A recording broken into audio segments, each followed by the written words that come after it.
This is FYI News 13, brought to you by SSPTV and the Hazleton Standard Speaker.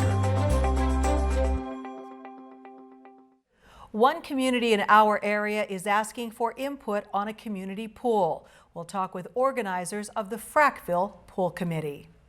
Good evening and thank you for joining us at FYI. I'm Lisa Sugared in for Ken Cara tonight. We'll have the latest on the Frackville Pool Committee in just a moment, but first our headlines from FYI and the Hazleton Standard Speaker. A Hazleton woman was killed in a one-car crash this morning in Hazel Township. It happened just after 7 a.m. on Route 924, about 5 miles east of South Broad Street.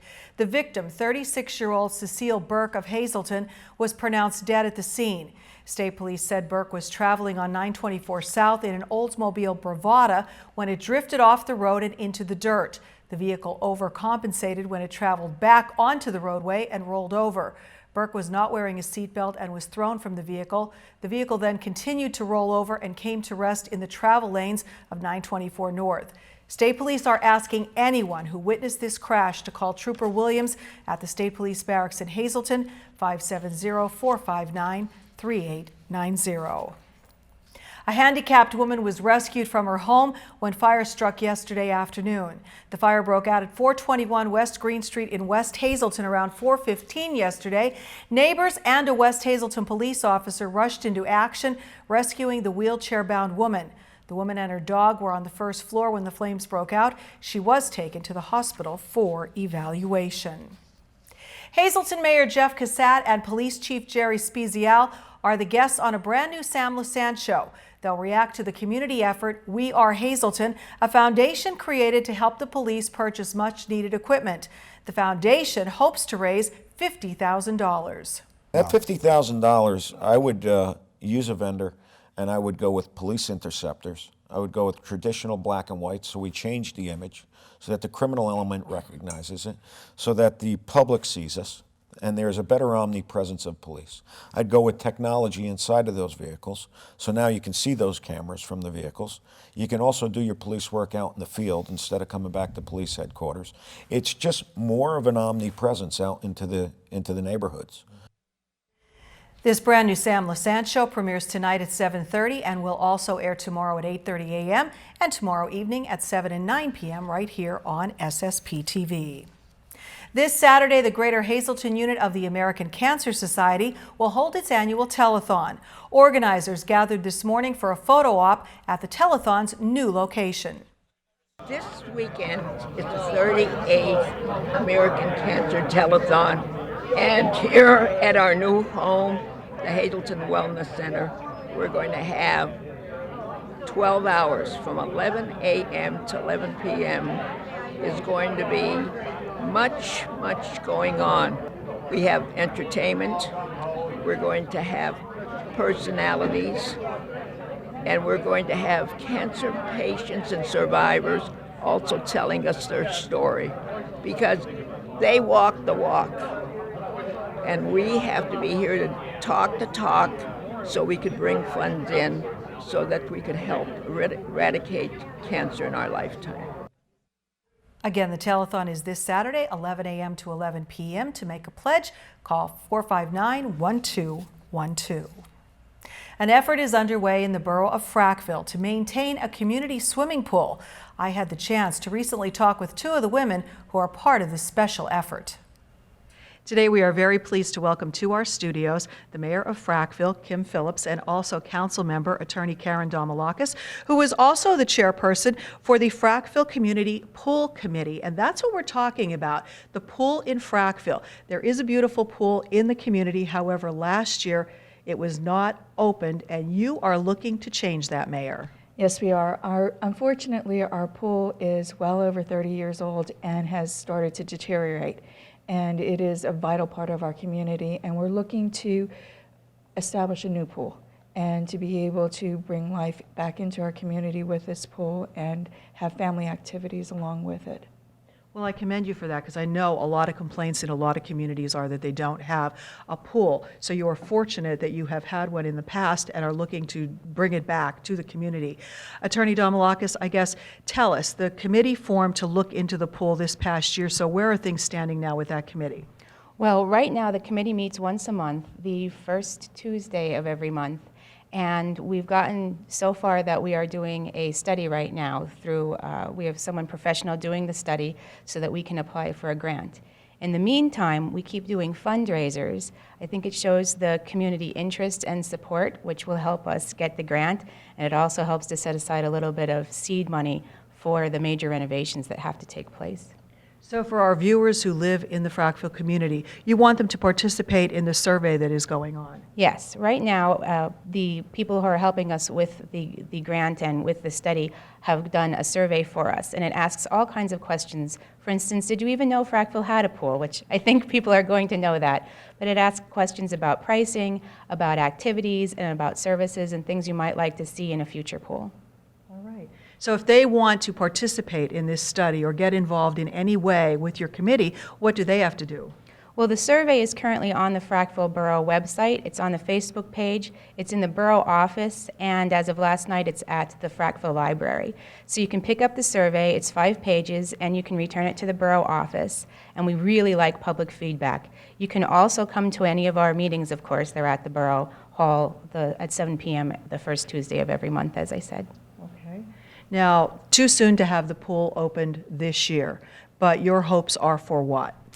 Our hopes are to have the pool up and running probably in 2 years from now. It's going to take at least a year for us to be able to obtain the money that we're going to need to be able to start construction, and then probably about another year to construct.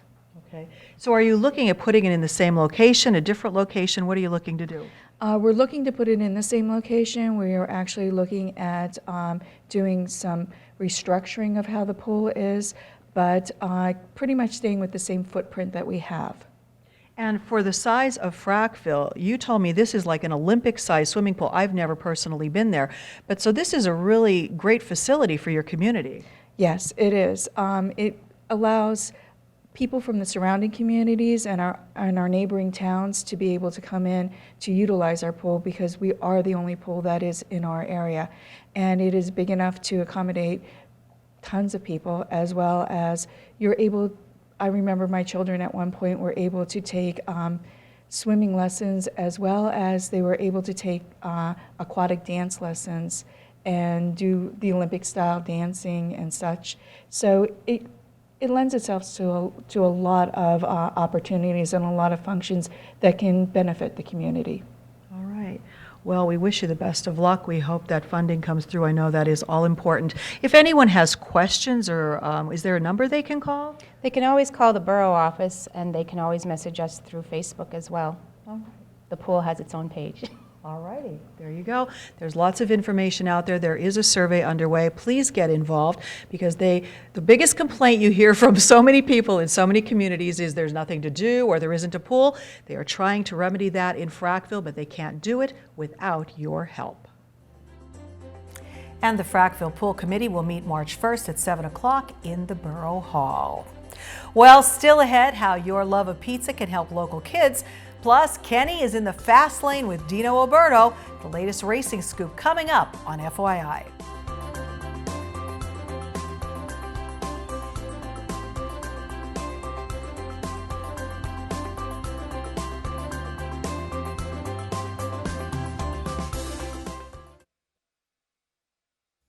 This is FYI News 13, brought to you by SSPTV and the Hazleton Standard Speaker.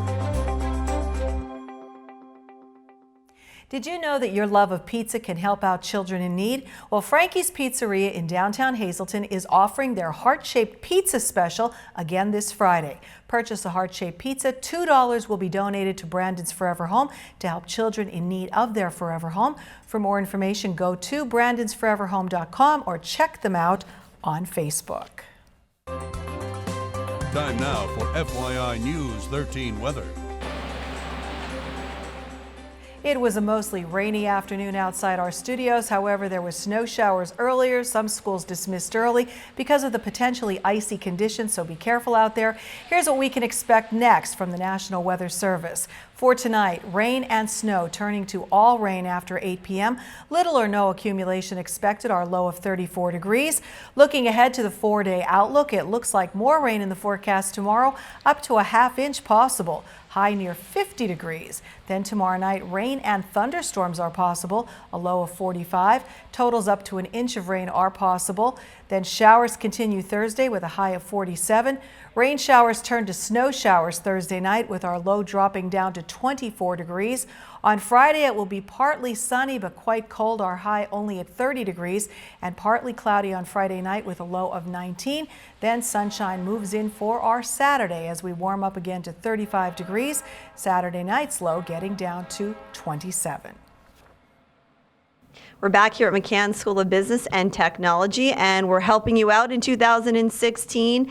Thinking about going back to school, McCann is for you at any age. We're with 2 students. They're part of the health department here at McCann School of Business and Technology. We have Morgan, and then we're going to talk with Beth. So Morgan, first tell our audience what field you went into. I am in medical assisting, Okay. and there's a lot of hands-on too, which is something that I like because that's how I learn. So that's exciting, and there's also like a lot of opportunities for jobs afterwards after this. So you could basically go anywhere if you're in this field. When you were looking at going to school, if someone's out there and maybe they're hesitant, they're looking at making a change, but they're really nervous, what advice can you offer them? Just go for it. It's just, I don't know, don't second guess. Just go for it. What do you like best about the school? Hands-on. Hands-on. Hands-on, yeah. Okay, how are your teachers? Awesome. They're all awesome. They're all so nice. They all will help you whenever you need, so. Have you found that they have experience in their background? Oh yeah, they're very experienced, yeah. Okay, in what you do? Yeah. Okay, so you're not concerned about being able to get a job after No. your schooling? No, absolutely not. Okay, and what degree are you going for? I'm surgical technology. All right. And what does that consist of for surgical tech? Pretty much being the doctor's right-hand man. You'll be giving him, well, first you'll prep the OR, you'll get all the instruments that you'll need for the surgery that day, so you really got to know what you're doing, and always have what you need before you actually need it. Right. And why is this school for everyone? McCann, honestly, is for everyone because they'll help you no matter what. Even if you're having a hard time, they will always go out of their way to help you. They really will. Some kids here have full-time jobs, or I shouldn't even say kids, adults coming back to school. How do they help them achieve their goals? They're able to work with your work schedules, actually. And it was great for me because I work nights, and all of my classes are day, so they'll really go out of their way for you. All right. Well, thank you, guys. I wish you much luck and success in both of your fields. And you can join us each and every week right here on FYI. Get out those lottery tickets. Here's the Pennsylvania winning midday numbers. Pick 2, 1, 0. Pick 3, 0, 8, 1. Pick 4, 4, 5, 0, 6. And pick 5, 5, 4, 0, 3, 5. Good luck if you played. We'll be going to break, but first, Law Talk.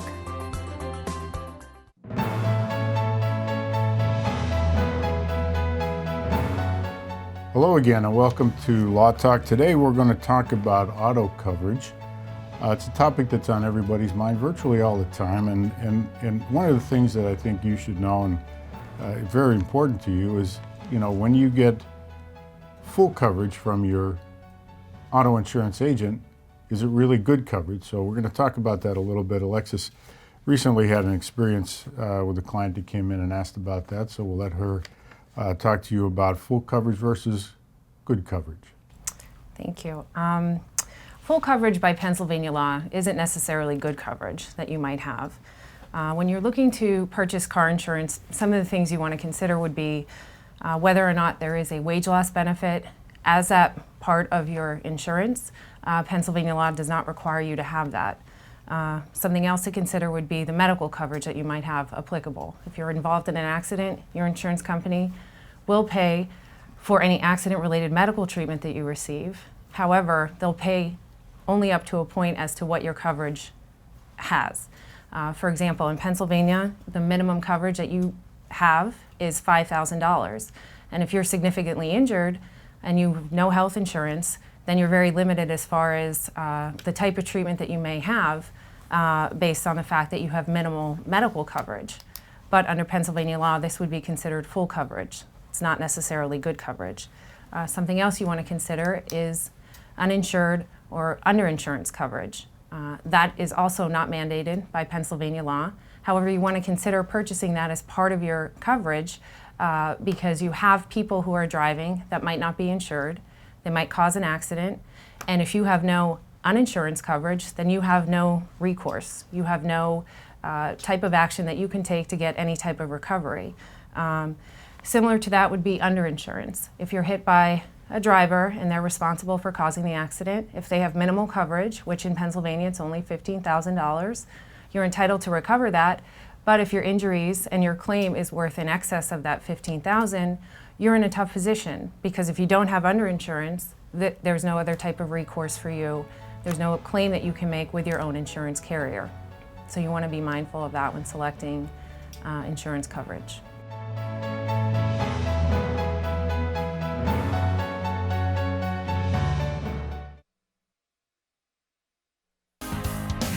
This is FYI News 13 Sports. It's the most popular segment on FYI. I have no facts to back that up, Dino, other than I know a lot of people like Dino Alberto, local motorsport journalist, always great when he's with us. And what a time to be with us. The day, really right after the Daytona 500 kicking off the NASCAR season. Everyone seems super excited about this. Lisa Sugar just asked Dino about it, and he said, it was okay. So was that sarcasm, or were you kind of just, what'd you think of the race? It was sarcasm indeed. And, you know, it really gets the blood pumping to see what happened down there at Daytona, to see how the Toyotas did so well. Denny Hamlin beating out Martin Truex by that much. It was quite exciting. As a matter of fact, the first camera angle, everybody thought Martin Truex had won that, and it was going to be it would have been big. It was still a very exciting day and a very big day for him, but Denny Hamlin pulled it off, and I'm still kind of scratching my head over what Matt Kenseth did. He was just a corner away from winning the biggest race for a second time, but he got out of line to do a block, as you know, and Hamlin was kind of wise to that and was able to step down as he did. That sent Kenseth back to 14th place at the finish, and you had just a slew of cars coming in, drafting the side-by-side stuff, and it was a great day overall. And Joe Gibbs, you really gotta feel for him. He had not won this race since 1993 with Dale Jarrett when he was his driver back then.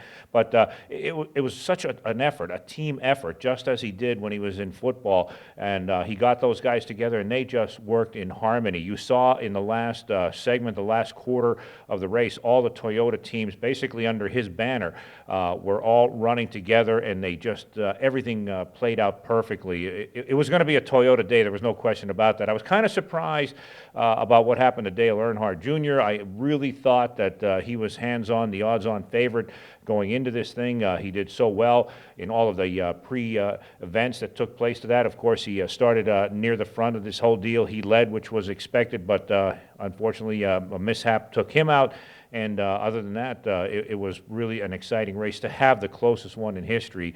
Just amazing. You had to watch the tape over and over again. So it was a good race. It's an exciting race, and it's really got things going for the upcoming season. And also at the Daytona International Speedway, it was the ARCA race. It was the Lucas Oil 200, and local guy Steve Fox, Hazleton native, as Dino told us, first Hazleton area driver to drive a stock car there, and he had success. Top 20 finish. What did he do well to get that finish? Listen, he started in 38th position. He actually got in on a provisional start because of the car number that he had, which was of Wayne Hickson's. But Norm Hutton, who was the actual car owner and sponsor of the machine that they ran, the number 3 car, these guys just put in a great effort. There was so much time and so much energy that went into what they did. But what Steve did was just basically stay out of trouble.